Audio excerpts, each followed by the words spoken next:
მოგესალმებით მეგობრებო, ახლა ჩვენ ვიყოფებით ერთ-ერთ სოფელში საფრანგეთში და მინდა ახლა დაგანახოთ ისე რომ იცოდეთ საფრანგეთში სოფლებში ყველა მილიონერი არის.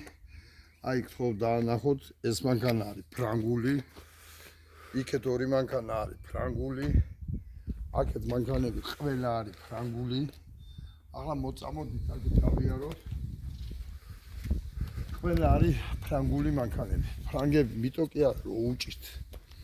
შეიძლება ზოგიერთ ფრანგული მანქანა Mercedes-ზე მეტი ძვირი იყიდეს, ზოგადად გერმანიაში მეტი EF-ად იყიდეს. მაგრამ ისინი არიან პატრიოტები და ცემენ თავის ქვეყანას პატივს. არა მარტო ამითი, კიდე ნებისმიერ მაღაზიაში შეხვალ ლეკლერი იქნება თუ აშანი ქვია თუ რაღაცა. სულ ფრანგულ პროდუქციას ყიდულობენ, დადიან მხოლოდ ფრანგულ მაღაზიებში. და ნუ ძალიან წინ, როდესაც ხარ ემიგრანტი რამდენიმე წელი და არ იცი ფრანგული ენა. ეს მათთვის არის წითელი ხაზი. არ იცი, всё, არ იმსახურებ საფრანგეთში ყოფნას, არ იმსახურებ საფრანგული, ფრანგული,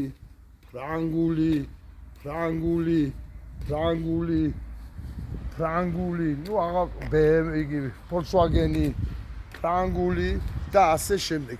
უმეტესობა ყიდულობს ფრანგულ მანქანებს. თან ალბათ შეამჩნევთ, არც ერთი არა დიდრული, არც ერთი არა უიდედაიეგი რომ ნახე. ეს გამომდინარე რომ ზიქიდან რომ მეზობლი ჩინიზა არ ყიდულობენ მანქანას.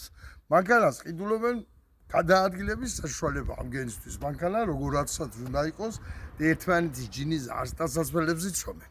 და არც მანქანებს ყიდულობენ, როგორც ქართველებს აქვთ ჩიპს რო იყიდი და მე გაზის ბალონს და ტრაქოს რო იმაზე მეიდო ბომბს. აი ქართველი კუდა ბზიკობა. ვახა ამას ყოფი ერთი რამისთვის და მინდა გავიხსენო ათათურქი, რომელსაც აქ ნათქვამი. ერი რომელიც არაფერს არ აწარმოებს და ყველაფერი შემოაქვს, ის თავიდან კარგავს ეკონომიურ თავისუფლებას, მერე კარგავს ღირსებას და მერე კარგავს საერთოდ მთლიანად თავისუფლებას. აი ზუსტად ეს დაგმართა იმ საბჭოთა მოხელეებმა და იმ ხელისუფლებებმა, რომელიც პრორუსულად არიან განწყობილი და რუსეთმა. დაგვაკარგია ღირსება, დაგვაკარგია ეკონომიური თავისუფლება და დაგვაკარგია ახლა კარგავთ უკვე მთლიანად თავისუფლებას. და აქედან გამოსავალი მინდა თქვა ისევე განდის სიტყვები. განდმა, როდესაც დაიწყო ეროვნული მოძრაობა, ეროვნული გამათავისუფლებელი მოძრაობა ინდოეთში, პირველი რაც გააკეთა, მოუწოდა ინდოელებს, რომ არ იყიდოთ ინგლისური საქონელი.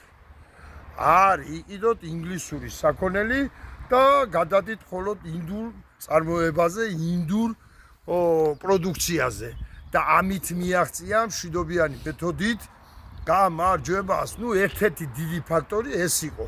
ამიტომ აქ ყველაფერი ამ საუბრიდან გამომდინარე მოუწოდებ ქართველ ერს. ახლა მართალია ჩვენ რაღა მანქანას ვერ ვაწარმოებთ, მაგრამ კიტრი ხო გვაქვს ჩვენი კაცო. პამიდორი ხო არის ქართული. კარტოფილი ხო არის ბოლო-ბოლო ქართული და ბოლო-ბოლო რაღაცა მაინც ხოა ქართული. დავიწყოთ იმის ყიდვა, გადავიდეთ ბოიკოტზე ყველა უცხოურ პროდუქციაზე. და დავიწყოთ ქართული წარმოების განვითარება, დავიწყოთ ქართული პროდუქციის ყიდვა და ვაიძულოთ ბიზნესის წარმომადგენლები, რომლებიც აი სუფთა საქართველოს მოღალატეები არიან, რომლებიც ხელშუშლიან ქართული პროდუქციის წარმოებას, ქართული მოსავლის მოყვანას და არიან ორიენტირებული შემოტანილზე და ესენი ყველა არის ხელისუფლებასთან დაახლოებული. ამიტომ მე მივესალმები, ძალიან კარგი იყო იმ ახალგაზრდების წამოწყება, რომლებმაც სტიკერები გააკეთენ და დააკრენ პროდუქციას, რომ ეს გაგიძვირა ბიზინა ივანიშვილმა. ახლა მე მგონია დადგა დრო უფრო დიდი სტიკერები გაკეთეს.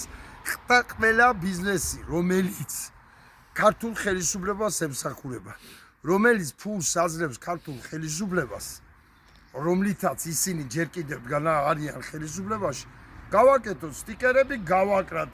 ეს არის ბიზინა ივანიშვილის მონა ბიზნესი. ყველა მაღაზიაზე, ყველა წარმოებაზე, ყველა ფირმაზე თუ რამე არსებობს, ყველგან დავაკრათ სტიკერები და დავიწყოთ გაფიცვები. არ ვიყიდოთ მათთან პროდუქცია და გადავიდეთ ბაზარში ქართული პროდუქციის შეძენაზე.